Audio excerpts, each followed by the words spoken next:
श्याम और गौर श्याम। ठीक है, तो यहाँ पे क्या गौर वर्ण और कृष्ण वर्ण को आपको याद रखना है। कृष्ण के साथ श्याम आते ही आते हैं, ये आपको यहाँ पे अच्छे से पता होना चाहिए, और गौर के साथ भी श्याम। तो हमारे बिहारी जी जो है ना, वो कृष्ण श्याम भी हैं और गौर श्याम भी हैं। ठीक है, तो आपको ऐसे थोड़ा सा याद रखना है।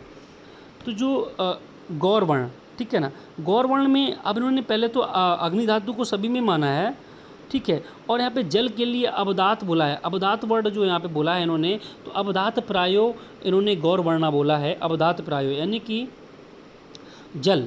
अब गौर वर्ण में जो इन्होंने जल और अग्नि को माना है, जल और अग्नि को माना है। ठीक है, अग्नि तो है ही है। कृष्ण वर्ण में पृथ्वी को, अग्नि कॉमन। कृष्ण श्याम वर्ण में पृथ्वी, श्याम के लिए आकाश और अग्नि इज कॉमन।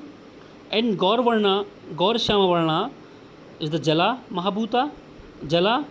और क्योंकि गौर की बात जला, आप जल आ गया, श्याम है तो आकाश आ गया, और अग्नि तो कॉमन है। तो आपको यहाँ पे याद रखने के लिए कोई बहुत ज़्यादा दिमाग नहीं लगाना है। गौर वर्ण है, आंख बंद करके जल की बात करिए, अग्नि को तो कॉमन करिए। कृष्ण वर्ण है, पृथ्वी की बात करिए, अग्नि तो कॉमन ही है। कृष्ण और श्याम की बात है तो कृष्ण वाला मैं ले लेता हूँ और श्याम वाला ले लेता हूँ। कृष्ण में पृथ्वी थी, श्याम के लिए आकाश है, और साथ में अग्नि तो कॉमन है ही है। गौर और श्याम की बात आ गई तो फिर मैंने जल को ले लिया, और श्याम के लिए हमने आकाश को ले लिया, और पृथ्वी तो है ही है। तो ये आपको याद रहेगा। दूसरा क्या है, तो ये आकाश धातु प्रायो बोला है गौर श्याम के लिए, तो ये आकाश धातु प्रायो। तेजो उदक आका, अभी इसके बारे में चरक की बात करेंगे। तो चरक ने क्या किया, बागभट्ट की तरह, सेम बागभट्ट की तरह इन्होंने 3 वर्ण माने हैं, वही गौर, कृष्ण और श्याम वर्ण।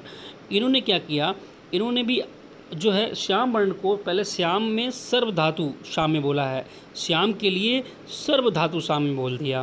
कारण क्या था कि श्याम है उनमें सभी धातुएं हैं। तो यहाँ पे चरक ने एक अच्छी बात बताई है। इन्होंने बोला कि जो श्याम है चक्र वाले, उनमें सभी धातुएं हैं, तो सर्व धातु श्याम में इन्होंने बोला है। किस में बोला है, श्याम वर्ण में। अभी गौर वर्ण में जल आपको याद आना चाहिए, आकाश को और इन्होंने ऐड कर दिया है, और अग्नि।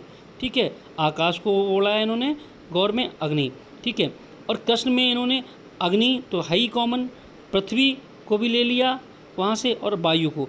तो वायु के बारे में सिर्फ कृष्ण वर्ण के विषय में आचार्य चरक ने कहा है, बाकी कहीं भी जो है चरक, सुश्रुत और बागभट्ट में सिर्फ वायु कृष्ण वर्ण में चरक ने बताई है, और पृथ्वी का तो इन्वॉल्वमेंट है ही है। तो और किसी ने नहीं बताया, सर्व धातु श्याम इन्होंने श्याम वर्ण के लिए बोला है।